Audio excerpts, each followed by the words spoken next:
जरा सोचिए एक ऐसी चीज के बारे में जो कभी दुनिया की सबसे कीमती चीज हुआ करती थी, एक सिंहासन। लेकिन आज वो सिंहासन कहीं भी मौजूद नहीं है।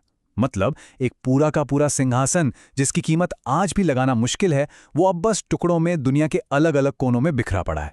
तो सवाल ये उठता है कि आखिर ये हुआ कैसे? दुनिया का सबसे कीमती सिंहासन यूं ही गायब कैसे हो सकता है?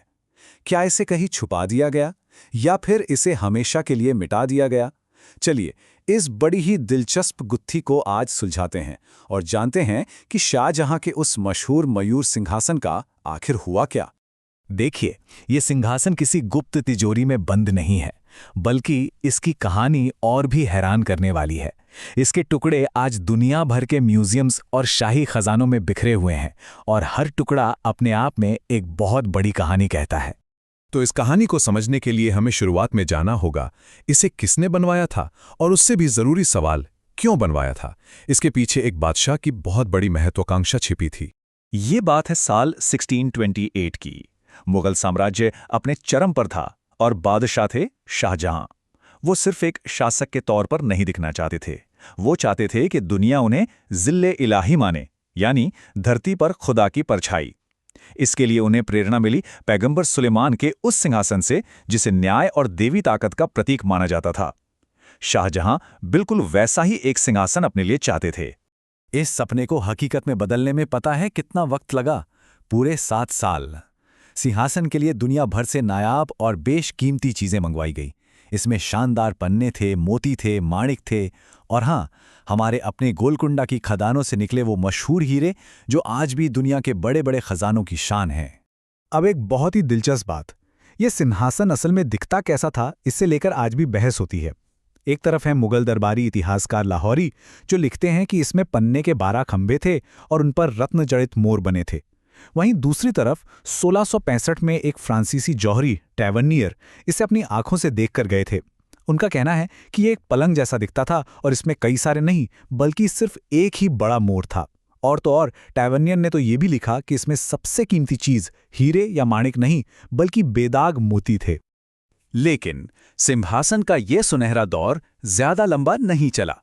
धीरे धीरे मुगल साम्राज्य कमजोर होने लगा और उधर सरहदों के पार ईरान में एक नया तूफान पनप रहा था, जो सीधा दिल्ली की तरफ बढ़ रहा था।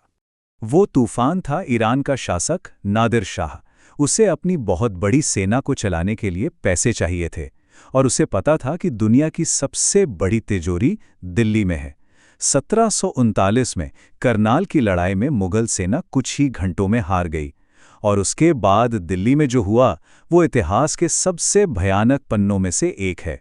इसी लूट का सबसे बड़ा इनाम था मयूर सिंहासन। कहते हैं कि जब नादिर शाह ने सिंहासन पर जड़े उस बड़े से हीरे को पहली बार देखा तो उसके मुंह से निकला कोह इन नूर, मतलब रोशनी का पहाड़। उसने फौरन उस हीरे को तख्त से निकलवाया और अपने बाजूबंद में पहन लिया।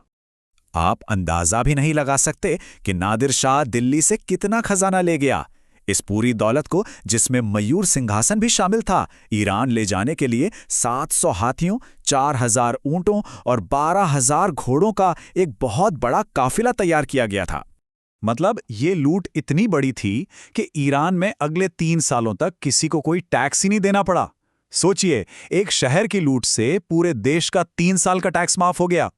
इस लूट ने मुगलों को हमेशा के लिए तोड़कर रख दिया। लेकिन कहते हैं ना, दौलत अक्सर अपने साथ एक शाप लेके आती है। सिंहासन का नया घर तो ईरान बन गया, लेकिन ये दौलत नादिर शाह को रास नहीं आई, बल्कि यही उसके हिंसक अंत का कारण बनी। नादिर शाह को वहम हो गया कि उसके अपने ही लोग उसका खजाना चुराना चाहते हैं। वो बहुत क्रूर हो गया और फिर 19 जून 1747 को उसके अपने ही गार्ड्स ने उसकी हत्या कर दी। उसकी मौत के साथ ही उसके मिलिट्री कैंप में खजाने के लिए मारकाट मच गई। कला का वो मास्टरपीस जिसे बनाने में 7 साल लगे थे, वो नादिर की मौत के कुछ ही घंटों के अंदर लालच की भेंट चढ़ गया। उसे तोड़ दिया गया, सोना पिघला दिया गया और सारे रत्न लूट लिए गए। तो अब हम वापस उसी सवाल पर आते हैं कि सिंहासन के वो टुकड़े आखिर गए कहाँ। कहानी यहाँ खत्म नहीं होती, बल्कि अब और भी ज्यादा दिलचस्प हो जाती है। तो सिंहासन की वो महान विरासत आज कहाँ कहाँ बिखरी है। देखिए, इसका सबसे कीमती हिस्सा कोहे नूर हीरा लंदन के टावर में ब्रिटिश राजघराने के ताज का हिस्सा है। दरियाए नूर और तैमूरी रूबी ईरान के सेंट्रल बैंक की तिजोरियों में रखे हैं।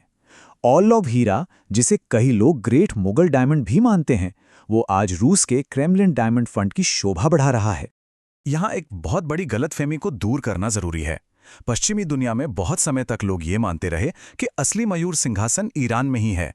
ऐसा इसलिए क्योंकि ईरान के बाद के राजाओं ने जो सिंहासन बनवाए उन्हें विदेशी यात्री पीकॉक थ्रोन कहने लगे थे। लेकिन सच तो ये है कि उन सिंहासनों का असली मुगल तख्त से कोई लेना देना नहीं था। हाँ, हो सकता है कि उनमें लूट के कुछ छोटे मोटे रत्न लगे हों। तो आखिर इस पूरी कहानी का मतलब क्या है? एक शानदार चीज के बनने और फिर बिखर जाने की ये दास्तां हमें सिखाती क्या है? शाहजहां ने मयूर सिंहासन ये सोचकर बनवाया था कि ये उनकी ताकत और उनके साम्राज्य को हमेशा के लिए अमर कर देगा। लेकिन देखिए, इतिहास की अपनी ही चाल होती है। आज वो सिंहासन तो नहीं है, लेकिन उसकी कहानी हमें ये सोचने पर मजबूर करती है कि ताकत कितनी भी बड़ी क्यों ना हो, दौलत कितनी भी ज्यादा क्यों ना हो, वक्त के आगे कुछ भी नहीं टिकता।